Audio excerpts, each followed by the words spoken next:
Hola queridos amigos, el día de hoy quisiera clarificar algunas notas que han estado circulando en redes sociales en las cuales dicen que el Papa ha dicho que es mejor vivir como ateo a ir a la iglesia y estar odiando a los demás. El problema es que muchas de estas notas las han compartido medios católicos, personas católicas, y lo han justificado como una forma de decir, el Papa ha afirmado, el Papa ha dicho que sí se puede ser ateo y actuar bien y eso es bueno, es una opción y preferible ser así a que pues vayamos a la iglesia todos los días y estemos fastidiando a los demás, que estemos odiando a los demás, hablando mal de los demás. Es importante tener claro cuál es el contexto de lo que dice y cómo lo dice, porque sí, las notas centran lo que les importa para hacer el escándalo. Voy a leer algunas que dicen, es mejor ser ateo que ir a la iglesia y vivir odiando. El Papa, es mejor no ir a la iglesia que vivir con odio. Mejor vive como ateo, dice el Papa. Mejor vivir como un ateo, dice el Papa, si la fe no se hace vida. Eh, y es cierto que sí es una realidad. A los sacerdotes nos toca mucho escuchar eso. Mucha gente dice, ¿para qué voy a la iglesia? ¿Para qué voy a misa? Si conozco gente que va a misa, que va todos los días a la iglesia y es muy mala, odia a los demás, se la pasa murmurando de los demás. Y en eso tiene mucha razón el Papa cuando dice que es un escándalo. Sí es muy triste, pues que gente que constantemente va a la iglesia, pues se la viva haciendo mal a los demás. Ahora, eso hay que ser claros, porque muchas veces es un pretexto para justificarme por qué yo no voy a la iglesia, por qué yo no voy a misa. Porque también conozco mucha gente que no va a misa, que no va a la iglesia y que se la vive haciendo el mal y que se la vive odiando a los demás. Entonces como que están echándole la culpa a ir a la iglesia del que algunos hagan mal y no es así. Porque también podemos decir que conocemos a mucha gente que va a la iglesia, que reza todos los días, que asiste a misa, que colabora en la iglesia y que hace mucho bien a los demás, hace mucho bien a la sociedad. Entonces el problema no está en ir a la iglesia, el problema no está en ir a misa, el problema está cuando la oración y la vivencia de la fe no se hace vida en el día a día y en el amor al prójimo. Y eso es lo que el Papa critica. Entonces yo quisiera contextualizar lo que dijo, porque incluso esta parte que tomaron como lo central, como el mandato del Papa casi casi, no es parte de, digamos, del central de la catequesis. Incluso eso es algo en lo que el Papa se salió del guión. Si ustedes se fijan, cuando escuchan el discurso, el Papa está leyendo constantemente, pero cuando llega esa parte, que es lo que pusieron como central, eh, en esa parte deja de leer, como que hace un paréntesis, sale del guión y da su opinión. ¿Eso qué nos quiere decir? Que pues sí, el Papa expresó lo que pensaba en ese momento, lo que le surgió en ese momento. Incluso si vemos las notas que salen en poco después de que se da la audiencia, no tienen esa parte. Yo busqué en una agencia, CENIT, no viene esa parte. ¿Qué es lo que pasa? Que cuando el Papa da un discurso, hay un evento, se da la nota de prensa y es lo que publican los distintos medios. Entonces en la nota de prensa, es decir, en el discurso que estaba preparado, no estaba esa parte, que es a la que más énfasis le hicieron. Ya después en la página del Vaticano ciertamente ya ponen fielmente todo lo que dijo el Papa, incluso lo que puso de, ahora sí que saliéndose del guión, y sí ya está esta parte, pero vean esta diferencia. De alguna forma, sí, quizás la forma en que lo dijo fue complicada, a mí me parece que fue complicada, que no puede sí prestarse a malas interpretaciones, pero hay que ver, no es lo mismo cuando tienes ya la catequesis preparada y la estás leyendo que cuando haces un paréntesis y dices este punto de vista. En ese sentido, sí pudo haber fallado en la forma de decirlo y eso no pone en tela de juicio la infalibilidad del Papa. Pero aquí lo que quisiera es que nos centráramos en el centro del mensaje, en el centro del discurso, que es lo que a veces se hace de lado para justificar cosas que no tienen justificación. El Papa está haciendo una catequesis sobre el Padre Nuestro y entonces pone el contexto de esta catequesis. Dice, es en el Sermón de la Montaña, es en el marco de las bienaventuranzas. Y entonces dice cómo el Evangelio nos impulsa a vivir el perdón y nos desafía así a que se encarne cada palabra del Evangelio y a vivir de manera diferente, porque pareciera que lo que dice el Evangelio es algo que es difícil de vivir moralmente, pero dice que encontrando el sentido teológico y con la ayuda de Dios es posible vivir como nos dice el Evangelio.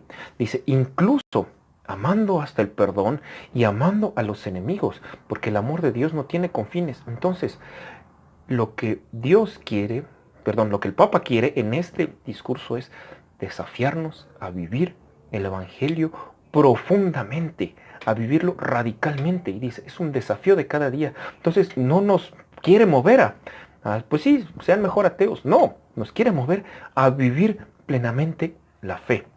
Entonces, dice que en ese discurso de la montaña, pues se toma en cuenta a quienes en ese momento quizás eran rechazados, los pobres, los mansos, los misericordiosos, los humildes de corazón. Pero esos son los valores del Evangelio y por lo tanto sí es difícil vivirlo, pero hay que asumirlo. Entonces, dice que sí, el cristiano no es alguien que quiere estar por encima de los demás y sentirse mejor que los demás, sino que se sabe pecador, se sabe miserable y que se sabe necesitado de Dios. Entonces dice que, aquí hace una analogía muy bonita, dice, se encuentra frente a la nueva zarza ardiente, porque la zarza ardiente que estaba frente a Moisés le reveló su nombre, ese nombre que no se puede pronunciar. Dice, pero esta nueva zarza ardiente, Cristo, nos revela el nombre por el cual quiere que lo llamemos. Quiere que lo llamemos Padre. Y entonces la catequesis del Papa nos impulsa a vivir como hijos del Padre.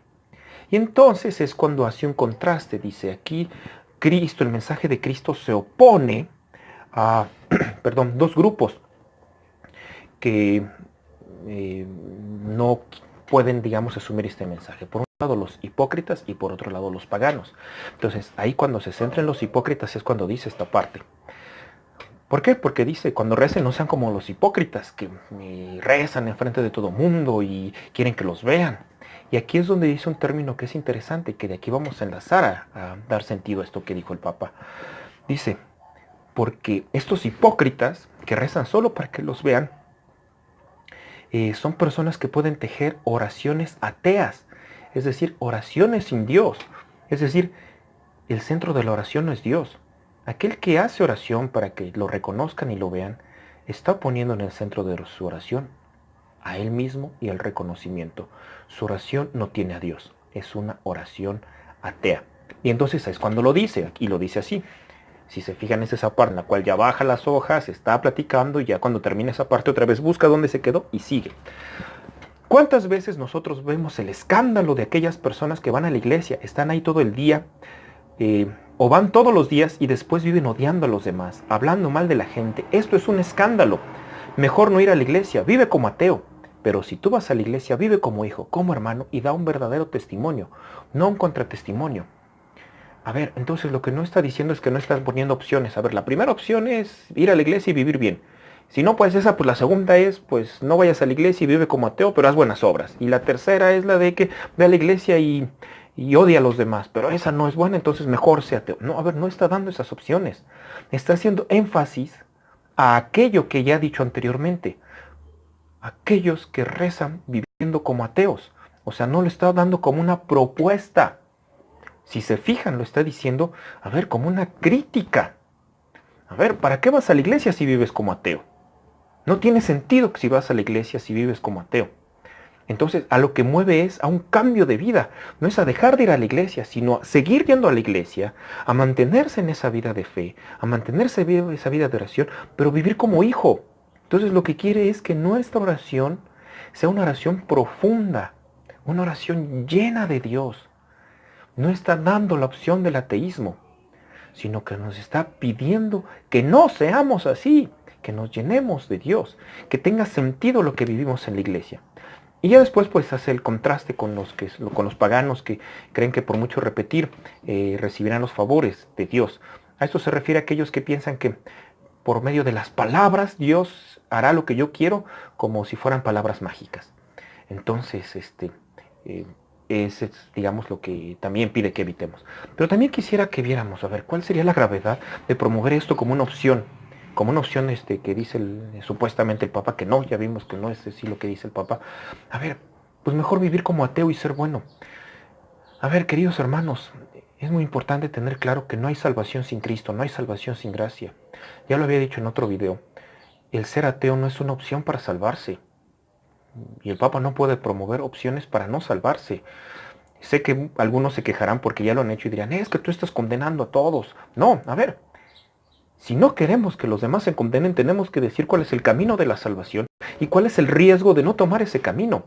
Si yo afirmo, aquel que piensa que siendo ateo por sus buenas obras se va a salvar, lo digo nuevamente, pone en grave riesgo su salvación, no es camino de salvación. Y no lo digo porque no quiera que nadie se salve, sino porque no quiero que nadie se pierda. Eso es lo que Dios no quiere, que nadie se pierda, pero dice, Dios quiere que todos los hombres se salven y lleguen al conocimiento de la verdad. Para salvarse es necesaria la verdad. Y esta es la verdad. Cristo es el que salva por medio de la gracia. Un católico que dice, sí, no, es mejor ser ateo y vivir bien, pues sí, está cayendo en una herejía que se llama pelagianismo, que afirma que el ser humano puede salvarse solo por sus obras sin necesidad de la gracia. Y eso ya lo combatió la iglesia hace muchos siglos. San Agustín combatió con mucha fuerza el pelagianismo, porque no, el ser humano no se salva por sus obras. Sí necesita de sus obras, pero con la gracia. Las obras buenas sin la gracia no nos alcanzan la salvación. Como es cierto que también la gracia sin obras buenas tampoco nos alcanza la salvación. Es importante vivir una fe con obras, pero la fe implica aceptar que de Dios viene la gracia y me permite salvarme. Entonces, queridos hermanos, sobre todo hermanos católicos, no promovamos un camino peligroso como camino seguro de salvación. Hoy en día que se viven tanto las susceptibilidades, pensamos que por no herir susceptibilidades tenemos que plantear el ateísmo como camino de salvación. Y no es así. Y lo que hace el Papa ahí es una crítica, que no podemos ser católicos y vivir como ateos. No, si somos católicos tenemos que vivir como hijos. Hijos que llaman a Dios Padre y que permiten que la gracia actúe para que podamos vivir verdaderamente la fe. Entonces, es absurdo decir cómo puedo pretender la salvación si no creo en quien me salva. ¿Cómo puedo pretender la vida eterna si no creo en la vida eterna? No promovamos un camino peligroso como un camino correcto. Si hemos recibido el don de la fe, no porque lo merezcamos, sino a pesar de nuestra miseria, a pesar de nuestros pecados, recibamos esos medios que Dios nos da para salvarnos. Cuidemos esos medios y promovamos esos medios, porque la salvación solo viene de Jesucristo y de su gracia. Y estamos enviados a mostrar este mensaje. Cristo y su gracia, camino seguro de salvación. Pues queridos hermanos, les invito a que compartan este mensaje. Que Dios los bendiga. Viva Cristo Rey.